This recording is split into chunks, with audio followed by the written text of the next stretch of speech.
A primeira é a falta de conhecimento da estrutura da prova. Você pode achar que isso é uma coisa que, mas o que? A pessoa vai fazer a prova sem conhecer a prova? Mas isso acontece um bocado. As pessoas irem fazer a prova sem conhecer, justamente porque se enquadram naquilo que eu acabei de falar, né? Se enquadram nesse cenário em que eu me comunico muito bem, as pessoas me entendem, eu entendo todo mundo, eu moro fora, ou eu trabalho numa empresa onde eu falo inglês o dia inteiro, ou eu tenho um nível avançado de inglês, eu sou casada com um americano, e as pessoas pegam tudo isso e pensam, eu tenho que fazer uma prova de proficiência em inglês. O meu nível de inglês é super alto, eu não, nem vou. Vai lá, marca a prova e vai. E isso acontece.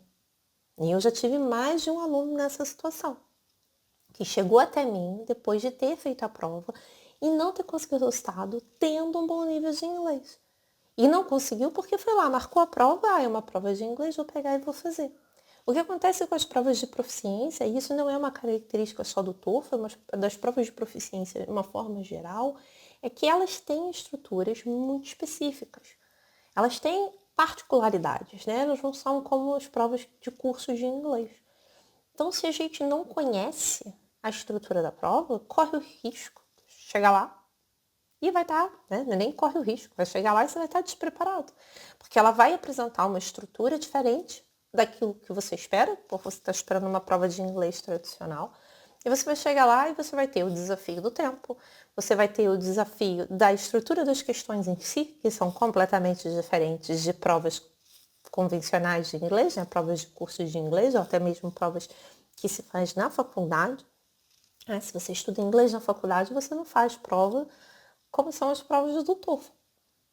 Então, elas têm uma estrutura, a prova tem uma estrutura muito específica.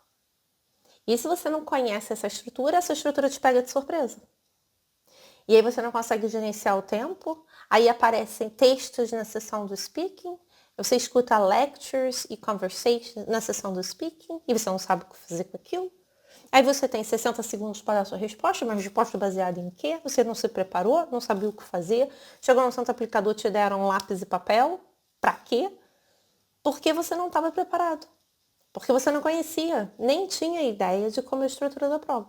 Então, esse é um motivo comum que as pessoas não conseguem o resultado. Porque elas vão, de fato, despreparadas, no sentido não apenas de não estarem preparadas para a estrutura da prova, em termos de saber as estratégias, mas não estarem preparadas porque não conhecem a prova. Nunca nem sequer viram a prova. Agendam e vão fazer.